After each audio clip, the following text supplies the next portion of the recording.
दिल्लीतल्या जंतर मंतर मैदानावर सध्या लडाखचे पर्यावरणवादी कार्यकर्ते, शिक्षण तज्ज्ञ, शास्त्रज्ञ सोनम वांगचुक यांचं बेमुदत उपोषण सुरू आहे। उपोषणाच्या 18व्या दिवशी त्यांची प्रकृती खालावलेली आहे। पण आता चर्चा सुरू झाली आहे त्यांच्या वडिलांच्या राजकीय कारकिर्दीची आणि त्यांनीही केलेल्या उपोषणाची।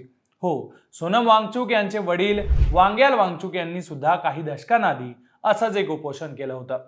42 वर्षांआधी नेमकं काय घडलं होतं, तेव्हाच्या काँग्रेसने, पंतप्रधानांनी नेमकं काय केलं होतं, तेच या रिपोर्टमधून सविस्तर जाणून घेऊ। नमस्कार, मी सुधीर काकडे, लोकमत मध्ये तुमचं स्वागत आहे। आज सोनम वांगचुक दिल्लीतल्या जंतर मंतर मैदानावर उपोषण करतायत। त्यांची प्रकृती खालावली आहे। देशातले अनेक दिग्गज त्यांच्याबद्दल चिंता व्यक्त करतायत। सरकारकडून मात्र कुठलाही प्रतिसाद मिळालेला दिसत नाहीये। पण असाच एक ऐतिहासिक लढा तब्बल 42 वर्षांपूर्वी त्यांच्याच वडिलांनी लढला होता। त्यांच्या वडिलांच्या त्या जिद्दीपुढे तेव्हा देशाच्या तत्कालीन पंतप्रधान इंदिरा गांधी यांनाही नमावं लागलं होतं। इंदिरा गांधी यांनी स्वतः लेहला जाऊन त्यांचं उपोषण सोडवण्याचा मोठेपणा त्यावेळेला दाखवलेला होता। सोनम वांगचुक यांचे वडील सोनम वांग्याल हे जम्मू काश्मीरच्या राजकारणातलं एक अतिशय वजनदार आणि प्रतिष्ठित असं नेतृत्व होतं। लडाखमधील उलेत तोप्को या अतिशय दुर्गम गावात जन्मलेल्या वांग्याल यांनी तिथल्या जनतेच्या कल्याणासाठी आपलं संपूर्ण आयुष्य वेचलं।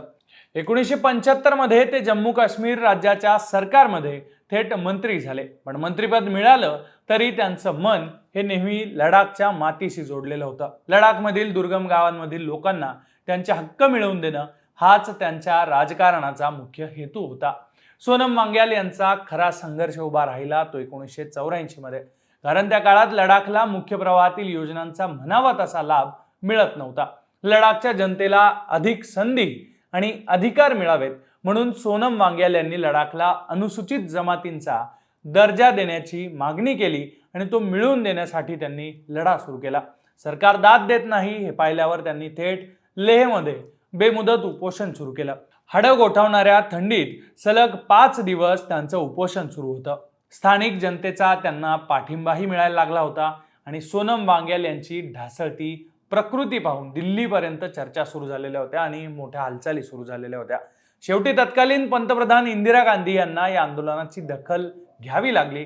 कुठल्याही प्रतिनिधीला, मंत्र्याला न पाठवता त्या स्वतः लेहमध्ये पोहोचल्या। त्यांनी वांग्याल यांना लडाखला एसटीचा दर्जा देण्याचं लेखी आश्वासन दिलं आणि स्वतः त्यांच्या हातानं पाणी पाजून सोनम वांग्याल यांचं उपोषण सोडवलं। हा लडाखच्या इतिहासातला एक सगळ्यात मोठा विजय मानला जातो। आज 42 वर्षांनंतर इतिहास अगदी तसाच रिपीट होतोय।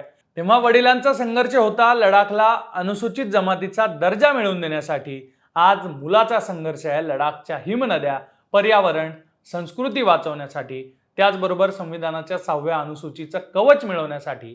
वडिलांनी लडाखच्या जनतेला ओळख दिली, हक्क दिले आणि आज त्यांचा सुपुत्र सोनम वांगचुक त्याच लडाखच्या मातीचं आणि हिमनद्यांचं कॉर्पोरेट कंपन्यांपासून संरक्षण करण्यासाठी दिल्लीत अन्न पाण्याचा त्याग करून उपोषण करतायत। त्याचसोबत कॉकरोच जनता पार्टीनं नीट प्रकरणात केंद्रीय शिक्षण मंत्र्यांचा राजीनामा मागितलेला आहे, त्याबद्दल सुद्धा वांगचुक आग्रही आहेत। एकाच कुटुंबातील 2 पिढ्यांनी लडाखच्या रक्षणासाठी स्वतःच्या प्राणाची बाजी लावल्याचं हे भारताच्या इतिहासातलं एक दुर्मिळ उदाहरण आहे। पण तेव्हाच्या सरकारनं सोनम वांग्याल यांच्या आंदोलनाची, त्यांच्या उपोषणाची दखल घेऊन लडाखला न्याय दिला। त्यामुळे आता हिस्ट्री रिपीट होईल का? आताचं सरकार सोनम वांगचुक यांच्या मागण्या मान्य करेल का? त्यांना प्रतिसाद देईल का?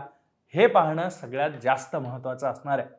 तुम्हाला या सगळ्या घटनांबद्दल, या इतिहासाबद्दल नेमकं काय वाटतं ते कमेंट बॉक्समध्ये नक्की लिहा आणि अशाच घडामोडी जाणून घेण्यासाठी लोकमत पाहत राहा।